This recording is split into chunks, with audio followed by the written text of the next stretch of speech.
Hi, எல்லாருக்கும் வணக்கம். தூத்துக்குடியிலேருந்து engineer Senthilkumar பேசிட்டு இருக்கேன். இன்னைக்கு எபிசோட் 4 பார்க்குறோம். இதுல ஆக்சுவலா இப்போ வந்து வாஸ்து நாள் நெருங்கிட்டு இருக்கு. ஸோ ஒரு காலி மனையில இருந்து சில விஷயங்கள் ஷேர் பண்ணணும்னு நினைச்சேன். எப்படி இருக்கும் கண்டிஷன்ஸ், அதில் நம்ம என்னென்ன பண்ணணும் அப்படிங்கறத இந்த வீடியோல பார்க்கலாம்.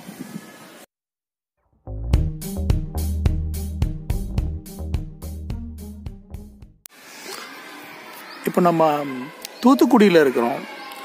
தூத்துக்குடியில் ஆக்சுவலாக இது ப்ராஜெக்ட் லொக்கேஷன். இந்த பாயிண்ட் ஆக்சுவலாக இந்த மரம் செடி கொடியாக இருக்கிற இடம். அங்கே தூரத்தில் இங்கே தெரிகிற இந்த காம்பவுண்ட் வால் வந்து ஒரு சைடாக உள்ள ஃபென்சிங் பாயிண்ட்டு. ஸோ இந்த இடத்துல நம்ம வந்து பண்ணுறதுக்கு முன்னாடி இந்த இடத்த வந்து கிளியர் பண்ணணும் அப்படிங்கிறது வந்து முக்கியமான விஷயம்.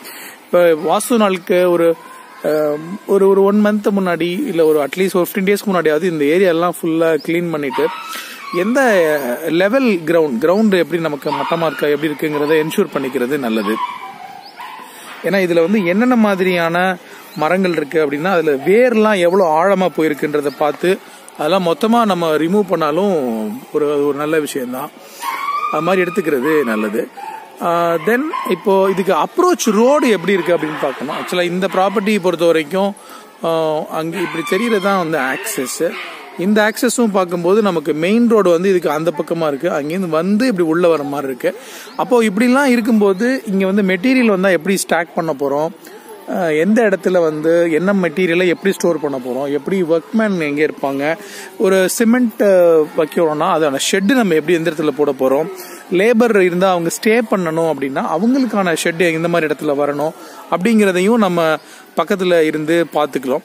பார்த்துட்டு அதெல்லாம் முன்னாடியே பிளான் பண்ணிட்டு அந்த ஷெட்டு போடுறது இதெல்லாம் நம்ம ரெடி பண்ணிக்கலாம்.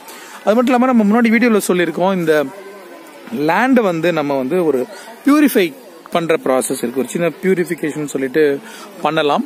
அதாவது நிலத்தை வந்து பதப்படுத்துறது. இந்த இடத்துல வந்து என்ன மாதிரியான எனர்ஜி இருக்கு, வைப்ரேஷன்ஸ் இருக்கு அப்படின்னு நமக்கு தெரியாது. எவ்வளவு நாளா இங்க என்ன இருந்துச்சு, இதுக்கு முன்னாடி என்ன இருந்தது அப்படிங்கிறது நமக்கு தெரியாது. ஸோ இந்த இடத்துல வந்து நம்ம வந்து இந்த மாதிரி இடத்த ஃபுல்லா கிளீன் பண்ணதுக்கு பிறகு அங்க வந்து நம்ம முன்னாடியே பல வீடியோக்கள்ல நம்ம பார்த்த மாதிரி ஒரு நவதானியத்தை வந்து ஊற வச்சு அதை முளை கட்டி அது கொஞ்சம் அந்த முளை கட்டினோன்னு அந்த இது வெளிப்படும் அந்த விதை பகுதியிலேருந்து. ஸோ அதை வந்து பரவலாக தூவி விட்டு அதில் தண்ணி ஊற்றி அதில் நல்லா ஒரு 1/2 அடி 3/4 அடி வளர்ந்ததுக்கு பிறகு ஒரு பசுமாட்டை வந்து அதன் மூலம் அதை வந்து மேய வச்சுட்டு அங்கே பசுமாடை கட்டி வச்சா அந்த இடம் வந்து புனிதமாகும். ஒரு அங்கே இருக்க நெகட்டிவ் எனர்ஜி வந்து ரெடியூஸ் ஆகி அந்த இடம் வந்து பாசிட்டிவான வைப்ரேஷனோட அமையும் அப்படிங்கிறது வந்து ஒரு ஐதீகம், ஒரு கருத்து, ஒரு பெரியவங்க ஒருத்தங்க ஷேர் பண்ணாங்க அந்த விஷயம். அதனால சொல்றேன், அந்த விஷயத்த வந்து நம்ம ஃபாலோ பண்ணலாம். அப்புறம் வந்து நம்ம வீடு வேலை ஆரம்பிக்கிறதுக்கு முன்னாடி நம்ம அக்ரிமெண்ட் எல்லாம் ப்ராப்பராக சைன் பண்ணிட்டு நம்ம டோட்டலாக என்ன பட்ஜெட்ல இதை பண்ண போறோம் அப்படிங்கிற ஆஸ்பெக்டையும் நம்ம முடிவு பண்ணிட்டு கூடுதலாக வந்து என்னென்னலாம் செலவு வரும் அப்படிங்கறத இன்ஜினியர்ஸ்ட்டை வந்து தெளிவாக கேட்டு தெரிஞ்சுக்கிட்டு அதுக்கப்புறம் இந்த வேலையில் இறங்கணும் அப்படிங்கிறதையும் நம்ம மனசுல வச்சுக்கணும்.